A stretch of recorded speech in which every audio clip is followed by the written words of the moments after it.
ஓம் ஸ்ரீ குருப்யோ நமக. வணங்கும் துறைகள் பலப்பல வாக்கி மதிவிகற்பால் பிணங்கும் சமயம் பலப்பல வாக்கி அவையவை தோறும் வணங்கும் பலப்பல வாக்கி நின் மூர்த்தி பரப்பி வைத்தாய். இணங்கு நின்னோரை இல்லா நின்கண் வேட்கை. உலகம் யாவையும் தாமுல வாக்களும் நிலை பெறுத்தலும் நீக்களும் நீங்களா அழகிலா விளையாட்டு உடையார் அவர் தலைவர் அன்னவர்க்கு சரண் நாங்களே. அஞ்சு குடிக்கோர் சந்ததியாய் ஆழ்வார்கள் தம் செயலை விஞ்சி நிற்கும் தன்மையலாய் பிஞ்சாய் பழுத்தாளை ஆண்டாளை பக்தியுடன் நாளும் வழுத்தாய் மனமே மகிழ்ந்து. எல்லோருக்கும் வணக்கம். நாம யாரை பத்தி பாடணும் அப்படின்றது எல்லாத்துக்குமே தெரியும். மார்கழி மாதம் பிறக்க போது யாரை பத்தின்னு பேச்சிருக்கும்? திருப்பாவை எழுதின அழகிய கோதை நாச்சியாரை பத்தி மட்டும்தான். உலகத்துல எல்லா பொருளுக்கும் உவமை அப்படின்னு ஒன்று இருக்கும். ஒரு பொருளோட அதோட தன்மையை உயர்த்தி சொல்றதுக்காக இன்னொரு பொருளை உவமையா சொல்லுவாங்க. அப்படி சொல்லும்போது நம்ம அதை இன்பமா அனுபவிக்கலாம். ஆனா சில பொருட்களுக்கு சிலவற்றிற்கு உவமையே அதே தான். உதாரணமா ஆகாயம், கடல், கதிரவன் இவற்றுக்கெல்லாம் உவமையே கிடையாது. அதே மாதிரிதான் ஸ்ரீ வைஷ்ணவ திரட்சி மிக்க பாக்கல கோதை தமிழான திருப்பாவைக்கு உவமை திருப்பாவையேதான். ஆழ்வார்களே அஞ்சும்படியான கொஞ்சம் தமிழ் படைக்கும் வல்லமை கொண்டு தாய்க்குலத்தை உலகுள்ளவரை சிறக்கும்படியான மகத்துவம் படைத்தவங்க தான் சூடி கொடுத்த கோதை நாச்சியார். மொழிந்த முறை தப்பாது அவங்க கண்ட பொருள் வழி நின்று பின்னாடி வந்தவங்களும் இன்னோர்கட்கும் பயனுள்ள வகையில நூதன கருத்துக்களை கொண்டு அழகிய நடையில அதே சமயம் காலத்துக்கு ஏத்த மாதிரி நவீன கருத்துக்களையும் திருப்பாவையில எடுத்துக்காட்டி ஒரு உரையாடல் பணுவலாகவே நமக்கு கொடுத்து ரொம்ப அழகான ஒரு இலக்கியத்தை படைச்சிட்டு போயிருக்காங்க அவங்க. திருப்பாவை பக்தி பாடல் மட்டும் இல்லை, அதுல தத்துவம் இருக்கு, வேதாந்தம் இருக்கு, ஞானம் இருக்கு, விஞ்ஞானம் இருக்கு, கலை இருக்கு, இலக்கியம் இருக்கு, கவிநயம், பண்டை தமிழின் பரிமாணங்கள், வானசாஸ்திரம், அர்த்தம், பஞ்சகம், நிர்வாகம், யுத்தம், சமாதானம் இது எல்லாத்துக்கும் சேர்த்து ஒரு பெரிய பொக்கிஷமா நமக்கு தமிழ் கடலா அமைஞ்சிருக்கு. தமிழ் அகராதி போன்ற ஆண்டாளின் திருப்பாவையே அதுக்கு ஊற்றா இருக்குமோ அப்படின்னு தோன்றதுனால நமக்கு கொஞ்சம் வியப்பாகவும் இருக்கு. ஆழ்வார்கள் பெண் தன்மையோட நாயகி பாவனையில திருமால நாயகனா அனுபவிச்சாங்க. திருமாலின் நாயகியான பிராட்டியோ பெண்ணாக பிறந்து ஆண்டாள்னு திருநாமம் ஏற்று திருமாலுக்கு பூச்சூட்டி மாலையிட்டு மணாளனாக வரித்து பக்தி பாமாலையும் பாடிட்டாங்க. அதனால தான் அவங்கள சூடி கொடுத்த சுடற்கொடியே அப்படின்னும் பாடியருள வல்ல பல்வளையாய் அப்படின்னும் ஆன்றோர் பாராட்டி மகிழ்ந்து போற்றி துதித்தாங்க. மேலோட்டமா பார்க்கும்போது திருப்பாவை நோன்பு பற்றி சொல்லி நோன்பிற்கான கடவுளை காமிச்சு நோன்பிற்கான நியமங்களை சொல்லி நோன்போட பலனையும் சொல்லிட்டு கடைசி அந்த பயனை தெரிவிக்கிற ஒரு நோன்பு இலக்கியமா இருக்கு.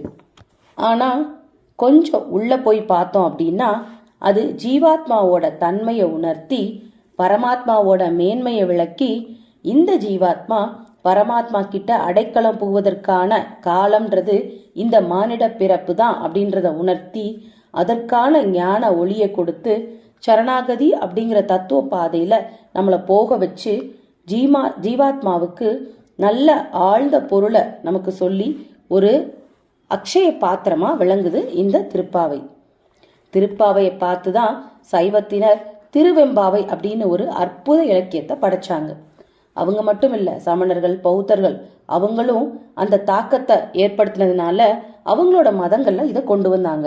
அதாவது பாவை பாடல்களை. தமிழ் மண்ணில் தோன்ற இந்த பாவை பாடல்கள் மேலை நாடுகள்லையும் அந்த காலத்திலேயே பரவ ஆரம்பிச்சுது. இந்த பாவை நோன்பு அப்படிங்கிறது தன்னோட தந்தை பெரியாழ்வார் அவர்கள் பாகவதம் சொல்ல கேட்ட ஆண்டாள் அதுல கோபிகைகள் எல்லாருமே கண்ணனை அடைகிறதுக்காக கார்த்தியாயினி விரதம் அப்படிங்கிற ஒரு விரதம் அனுஷ்டித்ததா கேள்விப்பட்டு கண்ணனை அடையணும் அப்படின்னா நாமளும் அந்த விரதம் இருக்கணும் அப்படிங்கிறத மனசுல வச்சுக்கிட்டு இந்த பாவை நோன்பை அவங்க தொடங்கினாங்க. அதனால அவங்க என்ன பண்ணாங்க, நோன்பு இருந்த பாவையரோட எல்லா பாங்கு எப்படி இருக்கும் அப்படிங்கிறத தெரிஞ்சுக்கிட்டாங்க. ஏற்கனவே அவங்க கண்ணன் கிட்ட மனசை பறி கொடுத்திருந்ததுனால தன்னை ஒரு பாவை பெண்ணாக கண்ணனை குறித்து நோன்பு நோற்க அவங்க ஆயர்குல பெண்ணாக மாறினாங்க. திருவில்லிபுத்தூரை கோகுலம் ஆக்குனாங்க. அங்கிருந்த வீதிகளை ஆயர்பாடி ஆக்குனாங்க. தமிழ் இலக்கியத்திலேயே ஒரு பாவை களத்தை அவங்க படைச்சாங்க.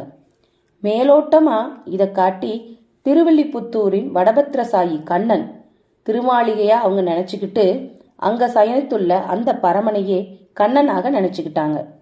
வில்லிபுத்தூர்ல இருந்த தன்னோட தோழிகளை கோபிய பெண்களா அவங்க நினைச்சுக்கிட்டாங்க. கோகுலத்துல ஆயர்குல பெண்டிர் நோற்ற நோன்பை நமது தமிழ் பெண்கள் நோக்கும் பாவை நோன்பா அவங்க மாத்தினாங்க. இந்த ஆயர்பாடியில கோபிகள் ஏன் நோன்பு நோற்றாங்க, அதாவது அவங்க கண்ணனை அடையிறதுக்கு தான் நோன்பு நோற்றாங்க. அதற்குரிய காரணம் ஒன்று சொல்லப்படுது. அது பாகவதத்துல இல்ல, இது சில இடத்துல காணப்படுது. ஆயர்பாடியில கண்ணனோட விளையாட்டுக்கள்ல நெஞ்ச பறி கொடுத்த கண்ணியர் அவனோட அழகு திருமேனில மனம் வயப்பட்டு அவனை விட்டு கொஞ்சம் கூட பிரியாம அவன் கூடவே இருக்கணும் அப்படின்னு நினைச்சாங்க. அவனோட திருவடியிலேயே கிடையா கிடந்தாங்க. கண்ணனோட போய் குறவை கூத்தாடுவது, அவனோட இனிய வேணுகானத்துல தன்னோட வேலைகளை மறந்து அவனை சூழ்ந்து நின்றுக்கிட்டு அப்படியே மயங்கி நிலையில இருக்கிறது அதே தொழிலா வச்சிட்டு இருந்தாங்க. இது அப்படியே தொடர்ந்து நீடிச்சுக்கிட்டே இருந்துச்சு. அதனால ஆயர்குலத்துல அவங்கள சந்திக்கிறதுக்கு தடை விதிச்சாங்க. அவங்கள வெளியே போகக்கூடாதுன்னு சொல்லி வீடுகளில் சிறை வச்சாங்க, நிலவரைகளில் அடைச்சாங்க. கோகுலமே இருண்டு போயிடுச்சு. அதனால அங்க மழை குறைஞ்சிடுச்சு, பசுமை போயிடுச்சு. கறவை இனங்கள் எல்லாம் மேய்ச்சலுக்கு போயிட்டு மேனியில பொலிவிழந்து வாட்டமோட வந்துச்சு. ஆயர்குல முதியோர்கள் இந்த நிலையை பார்த்து ரொம்ப ஆராய்ந்து அதுக்கு காரணத்தை கண்டுபிடிச்சாங்க. கண்ணன் கிட்ட இருந்து பெண்களை பிரிச்சு வச்சதான் இதுக்கு காரணம் அப்படின்னு. மழை குறித்து நோன்பு நோக்க வேண்டும்னு அதற்காக கண்ணியரை என்ன பண்ணாங்க, கட்டெல்லாம் அவிழ்த்து விட்டு நீங்க கண்ணன் கூட சேர்ந்து அவனை கொண்டாட ஆரம்பிங்க அப்படின்னு சொல்லி நோன்பு நோக்க மழை வேண்டி அவங்கள விரதம் இருக்க சொன்னாங்க. கண்ணனோட அவதார மகிமையை உணராம தவறு இழைச்சிட்டோன்னு சொல்லி அவங்க வருந்தினாங்க. தங்களோட எண்ணம் ஈடேறியதை கண்ட அந்த பெண்கள் இது கண்ணனோட மாயை தான் அப்படின்னு நினைச்சு அவன் மேல இன்னும் ஈர்க்கப்பட்டு எல்லாரோட கோரிக்கை ஏற்று நோன்பு நோற்று அவங்க விரதம் இருக்க ஆரம்பிச்சாங்க. இப்போ இதோட உள் அர்த்தமா என்ன சொல்லுவாங்க அப்படின்னா, ஜீவாத்மா பரமாத்மா கிட்ட சேரணும் அப்படின்னா அதுக்கு தடையா இருக்கிறது மாயையும் லௌகிகமும் தான். அந்த ஜீவாத்மா அந்த மாயைனாலும் லௌகிகத்தினாலும் மயக்க நிலையில கட்டுண்டு இருக்கு. இப்போ பரமனை பற்றணும் அப்படின்னா இது ரெண்டும் விடுபட்டே ஆகணும். அதனால ஜீவாத்மா பரமாத்மாவை நோக்கி போகும்போது நாம் அதை கட்டு வைக்காம அந்த பரமாத்மா பாசமலையை பொழிய விட்டு அந்த ஜீவாத்மா பரமாத்மா கூட சேர்றதுக்கு நாம அனுமதிக்கணும் அப்படிங்கிறது இந்த காட்சியிலிருந்து நமக்கு தெளிவா புரியுது. ஆயர்களால் விடுவிக்கப்பட்ட அழகு மகளிர் ஒருவரை ஒருவர் எழுப்புனாங்க, ஒருவர் ஒருவர் சந்தேகத்தை போக்குனாங்க, நோன்புக்கான விதிமுறைகளை அவங்களே ஏற்படுத்தினாங்க, நோன்புக்கு வழியாக இருக்கிறதையும் அவங்க சொன்னாங்க. நோன்போட பலனா கிருஷ்ணனை அடையணும்னு நினைச்சு அவங்க அதை ஏற்க ஆரம்பிச்சாங்க. அப்படி வந்தது தான் இந்த பாவையர் நோன்பு. இந்த பாவையர் நோன்பை பத்தி பழந்தமிழ் இலக்கியங்கள்ல இருக்கா அப்படின்னு கேட்டா இருக்கு. சுனையாடல் என்னும் பாவையர் நோன்பு நீராட்டம்னு அம்பா வாடல்னு சொல்லப்படுது. பெண்கள் தாம் விரும்பிய கணவரை அடைவதற்கு நீர்த்துறையில பாவைனா ஒரு பொம்மை அமைச்சு விளையாடுனாங்க அப்படின்னு சொல்லப்படுது. இது பரிபாடல்ல உரை எழுதிய பரிமையழகர் சொல்றாரு. இத தை நீராடல்னு சொல்லுவாங்க. சந்திரனோட நகர்ச்சியை கொண்டு சந்திரமானம் அப்படின்னு ஒரு நாட்காட்டி சொல்லப்படுது இல்லையா, அதுலதான் மாதங்களை கணக்கிடுறாங்க. பழங்காலத்திலேயே திருவாதிரை பௌர்ணமி இரவோடு மார்கழி மாதம் முடிஞ்சு விடியல்ல தை மாதம் ஆரம்பிக்கும். அதனால இத தை நீராடல் அப்படின்னு சொல்லப்படுது. ஞாயிறு காயா நளிர்மாறி பிற்குளத்து மாலிரு திங்கள் மறுநிறை ஆதிரை அம்பா ஆடலின் ஆய்திரை கண்ணியர் முனித்துறை முதல்வியர் முறைமை காட்ட பனிப்புலர்பு ஆடி அப்படின்னு பரிபாடல் இதை தெளிவா சொல்லுது. பாகவதத்துல காத்தியாயினி விரதம் அப்படிங்கிறதுனாலையும் அம்பா ஆடல்னு பழங்காலத்துல சொல்லப்பட்டதுனாலையும் இது தேவியை குறித்து ஒரு விரதம்னு சொல்லப்பட்டது போய் திருப்பாவையில இங்க கோதை நாச்சியார் கண்ணனை குறித்து ஒரு விரதமா மாத்தி தன்னோட கணவனை அடையிறதுக்கு கண்ண பரமாத்மா அவரே துணை நிற்பார், அதாவது அவரை நினைச்சே விரதம் இருக்கிறதா அந்த முறையை கொண்டு வந்தாங்க. இப்ப இந்த பாவை நோன்பு அப்படிங்கிறது வேறு மாதிரி பொருள் கொள்ள ஆரம்பமாயிடுச்சு. இந்த ஆண்டாள் அவங்க மேற்கொண்ட அந்த பாவை நோன்புக்கு பிரமாணம் எதுவுமே இல்லை அப்படின்னு பெரியோர்கள் சொல்றாங்க. ஆனா ஆண்டாளே அதுல என்ன சொல்றாங்க, மேலையார் செய்வனகள் என்று காட்டி முன்னோர்களால அனாதி காலமாக நடைமுறைப்படுத்தியதான் இவங்க பின்பற்றதா சொல்லி அவங்க சொல்றாங்க. அதாவது தான் யாரை அடைய விரும்புகிறோமோ அவரை நோக்கியே ஒரு நோன்பு இருக்கிறதா ஒரு முறையை அவங்க ஏற்படுத்தியிருக்காங்க. இது மாதிரி இப்படித்தான் பாவை நோன்பு அப்படிங்கிறத ஆண்டாள் நாச்சியார் இங்க தமிழகத்துல ஏற்படுத்தி அவங்கவுங்க விருப்பப்படி பரமாத்மா கூட இந்த ஜீவாத்மாவை இணைக்கலாம் அப்படிங்கிற தத்துவத்தை சொல்லி அதே மாதிரி தான் நினைச்சவரை அடைகிறதுக்கு இதை ஒரு விரதமா கடைபிடிச்சா கண்டிப்பா அது நடக்கும் அப்படிங்கிறதையும் அவங்க செஞ்சு காமிச்சிட்டு போயிருக்காங்க. இப்போ இந்த திருப்பாவையோட 30 பாசுரங்களையும் 30 நாட்களா மார்கழி மாதத்துல அனுபவிக்க போறோம். அதனால இந்த திருப்பாவையோட சிறப்புகள் என்னென்ன அப்படிங்கிறதும் நாம தெரிஞ்சுக்கலாம். திருப்பாவை இங்கே தமிழகத்துல மட்டும் கொண்டாடப்படல, தெலுங்கு மக்களும் அதை கொண்டாடிக்கிட்டு தான் இருக்காங்க. திருப்பாவை பத்தின அந்த மகத்துவத்தை கிருஷ்ணதேவராயர் அவரோட காலத்திலேயே ஆமுக்தமால்யா அப்படிங்கிற ஒரு நூல்லையும் எழுதிட்டு போயிருக்காரு. அதே மாதிரி மலையாளத்திலையும் மண்ணின் மரபுக்கேற்றவாறு கொஞ்சம் மாறுபட்ட முறையில அங்க நடைமுறையில இருக்கு. சில மதங்கள்ல பெண்மைக்குரிய ஆன்மீக அந்தஸ்து வழங்கப்படல. ஆனா இந்த இந்து மதத்திலோ பெண்டிரை வழிபடு கடவுளாகவும் இல்லற தேவதைகளாகவும் இறைவனுக்கு சரிநிகர் சமானமாகவும் சித்தரிக்குது. இது ஒரு சிறப்பு அப்படின்னே சொல்லலாம். இந்த திருப்பாவைய ஒரு நாடக காப்பியம் அப்படின்னு சொல்லப்படுதுன்னு சொன்னோம் இல்லையா, அதுவே இதோட சிறப்பு. ஏன்னா இத நாடகமாவும் நடத்தி காமிக்கலாம். ஒரு பெண்ணு தன்னோட தோழியை அழைத்து நோன்பு நோற்போம் வா அப்படின்னு சொல்ல, அவள் நோன்பு எதற்கு அப்படின்னு கேட்க, மனதுக்கு பிடித்த மணாளனை அடைவதற்கு அப்படின்னு இவ பதில் சொல்ல, அவள் சரி அப்படின்னு ஒப்புக்கிட்டு தன்னோட தோழியர்கள் எல்லாம் எழுப்பி நோன்பு நோற்க நாம விடிய காலே எழுந்து நீராடி நெற்றியில சுண்ணமிட்டு நோன்பிருப்போம் அப்படின்னு சொல்ல, விடிய காலையில இப்போ 2 பேரும் சேர்ந்து மற்ற தோழிகளை எழுப்ப போறாங்க. அதுக்கு தோழிகள் சொல்றாங்க, அதுக்குள்ளேயே விடிஞ்சிட்டது அப்படின்னு. உடனே ஏன்னா அவங்க எழும்ப மனசு இல்லாம விடியல் ஆகல அப்படின்னு அவங்க நிறைய காரணங்களை சொல்ல, அதுக்கு எழுப்ப வந்த தோழிகள் விடியல் ஆயிருச்சு அப்படின்னு சொல்லிட்டு இயற்கையோட நிற்பாடுகளை சொல்றாங்க. பறவைகள் சிலம்புது, கோழி கூவுது, தயிர் கடையிற சத்தம் கேக்குது, முனிவர்கள் எழுந்து பூஜை செய்ய போயிட்டாங்க, கோவில்கள்ல கேட்கும் சங்கநாதம், கறவை இனங்கள் எல்லாம் மேய்ச்சலுக்கு போக ஆரம்பிச்சிச்சு அப்படின்னு ஒரு உரையாடல் நாடகமாகவே இந்த திருப்பாவை அமைஞ்சிருக்கு. இந்த திருப்பாவையில முதல்ல 5 பாட்டு பரம்பொருளோட தத்துவத்தை பத்தி சொல்லுது. 6லேருந்து 15 முடிய 10 பாக்கள் பெண்களை எழுப்பும் உரையாடல்களா இருக்கு. 16லேருந்து 22 வரை உள்ள பாக்கள் கண்ணனை எழுப்புறதுக்காக திருமாளிகைக்கு போறது அந்த மாதிரி இருக்கு.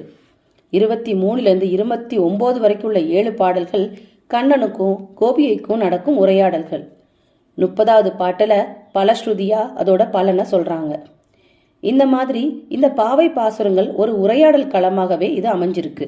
அப்போ இதை ஆன்மீக நாடகமாகவும் நடத்தலாம். திருப்பாயோட அடுத்த சிறப்பு என்னன்னா, இது ஒரு மோட்ச வாயிலின் திறவுகோல். அதாவது பரமாத்மாவை ஜீவாத்மா அடையிறதுக்கு அதற்கான ஒரு ஞான ஒளி கொடுக்கறது தான் இந்த திருப்பாவை. அதுக்கு எடுத்துக்காட்டு நம்ம மானிட பிறவி, இந்த பிறவியை விட்டா நம்ம எந்த பிறவிலையும் அந்த பரமாத்மாவை அடைய முடியாது அப்படிங்கிறத எடுத்துக்காட்டி, அது மட்டும் இல்லாம நாம எல்லாரும் சேர்ந்து அடையலாம் அப்படிங்கிற ஒரு மார்க்கத்தையும் சொல்லி, அதுக்கான நேரணங்களையும் சுட்டி காட்டி அதற்கான வாய்ப்பு அமைஞ்சிருக்குன்னு சொல்லி அதுக்குரிய வழியை சொல்றது தான் இந்த திருப்பாவையோட பாடல்கள். 3வது சிறப்பா திருப்பாவை காலத்தை தேர்வு செய்தமை. இது எப்படி அப்படின்னா, மார்கழி மாசத்தை தேர்வு செஞ்சது ஒரு முக்கியமான ஒரு காரணம். திருப்பாவை அந்த பாடல் பாடப்பட்டது ஆண்டாள் தன்னோட காலத்துல அந்த மார்கழி மாதத்துல. அந்த மார்கழி மாதத்துல ஏன் தேர்வு செஞ்சாங்க அப்படின்னா, அது தேவர்களோட காலம். நமக்கு ஆடி மாதம் ஆரம்பிக்கும் போது அவங்களுக்கு இரவு நேரம் ஆரம்பிச்சிடும். இரவு பொழுது நீண்டு வளர்ந்து நள்ளிரவாகி ஜாமமாகி விடிகாலை பொழுதாக அவங்களுக்கு விடிவது நம்மளோட மார்கழி மாதம்தான். இது தேவர்களுக்கு உகந்த காலம். தேவர்களால் தொழப்படும் அதே விடியற்கால நேரத்தை ஆண்டாள் தெரிவு செய்து தேவர்களோட விடிகாலை பொழுது முழுவதும் அவர்கள் இறைவனை தொழும் அதே இறை உணர்வில் அதே நேரத்துல பக்தியோடு நோன்பு நோக்க தெரிவு செஞ்சதுதான் ரொம்ப ஆச்சரியமான விஷயம். அது மட்டும் இல்ல, மார்கழி மாதம் தனுசு ராசியில சூரியன் இருப்பான். இதற்கு 7வது ராசியான மிதுன ராசியில சந்திரன் வரும். அந்த தினம்தான் பௌர்ணமி.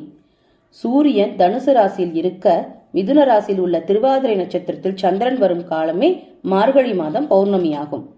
இது வானியல் ரீதியா விஞ்ஞான ரீதியாவும் இது சரியான காலம் நோன்பு நோக்கிறதுக்கு. ஆன்மாவை குறிக்கிறது சூரியன். பக்தியை வளர்க்கும் வியாழனின் வீடான தனுசில் இருக்க, மதிக்கு காரணமான சந்திரன் அறுவை தரும் கிரகமான புதனது வீடான மிதுனத்தில் இருக்க, பல ஆண்டுகளுக்கு ஒரு முறைதான் பூரண நிலவும் கொண்ட இந்த மாதிரியான காலம் வரும். அப்பேற்பட்ட தினத்துல துவக்கப்பட்டதுனால இந்த காலத்தை கொண்டாடுறாங்க. இதத்தான் மார்கழி திங்கள் மதி நிறைந்த நல்லாள் அப்படின்னே சொல்லப்படுது. அது மட்டும் இல்லாம இன்னொரு விஞ்ஞான நிகழ்வும் இந்த திருப்பாவில சொல்லப்பட்டிருக்கு. வெள்ளி எழுந்து வியாழன் உறங்கிற்று அப்படின்னு. இந்த விளக்கம் எல்லாம் அந்தந்த பாடல்கள் வரும்போது இன்னும் வானியல் நிகழ்வுகள் நிறைய விளக்கப்படும். அதனால இந்த திருப்பாவை விஞ்ஞான பூர்வமாகவும் ஒரு சிறப்பு வாய்ந்தது அப்படின்னு சொல்லப்படுது. 4வது காரணம் திருப்பாவை ஏன் சிறப்பு வாய்ந்தது அப்படின்னா, இது நாராயணனோட பரத்துவத்தை சொல்லுது. பரத்துவம்னா 5 நிலை இருக்கு நாராயணனுக்கு. முதல் பாட்டுல நாராயணனே நமக்கு பறை தருவான்னு சொல்லி அவனோட பரத்துவ நிலை விளக்கப்படுது. 2வது பாட்டுல பார்க்கடல்ல பைய துயின்ற பரமநடி பாடி அப்படின்னு சொல்லி வியூஹ் ரூபத்தை விவரிக்குது. 3வது பாடல்ல விபவ நிலை, அதாவது திருவிக்கிரம அவதாரம் சொல்லப்படுது. 4வது பாட்டுல ஆழிமழை கண்ணா அப்படின்னு மழை தேவதையான பர்ஜன்யனுக்கு அந்தர்யாமியா இருக்கிறான் அப்படின்னு சொல்லப்படுது. இது அந்தர்யாமி நிலை.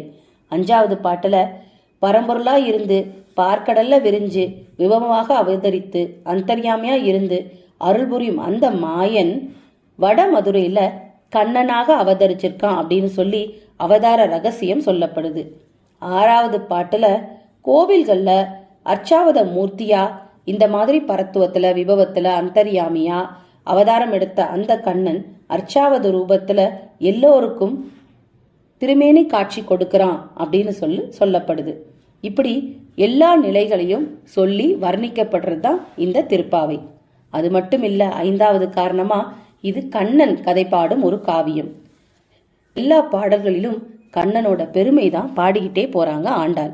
6வது சிறப்பு, திருப்பாவை கிராமத்தோட இயற்கை எழிலை வடித்து கொடுத்தும் ஒரு ஓவியம். 7வதா ரொம்ப எளிய சொற்களால புனையப்பட்ட ஒரு பக்தி இலக்கியம். அதனால குழந்தைகள் கூட எளிதா இதை புரிஞ்சுக்க முடியும், சொல்ல முடியும். 8வதா இறைவனோட பண்புகளை விளக்கிற ஒரு காப்பியம் இது. 9வதா இது ஒரு நீதி காவியம். ஏன்னா யாரு நமக்கு அந்த பலன் தருவா, என்ன செய்யணும் என்ன செய்யக்கூடாது அப்படிங்கிற ரூல்ஸை அது விவரிக்கிற ஒரு நீதி காவியம். 10வதா திருப்பாவை வேதத்திற்கு வித்து. வேதம் என்ன சொல்லுது? இறைவனோட தன்மையை சொல்லுது, இறைவனோட அவதாரங்களை சொல்லுது, இறைவனை விரிவா சொல்லுது, இறைவனை வழிபடும் முறைகளை சொல்லுது. இது எல்லாமே திருப்பாவையும் சொல்லுது.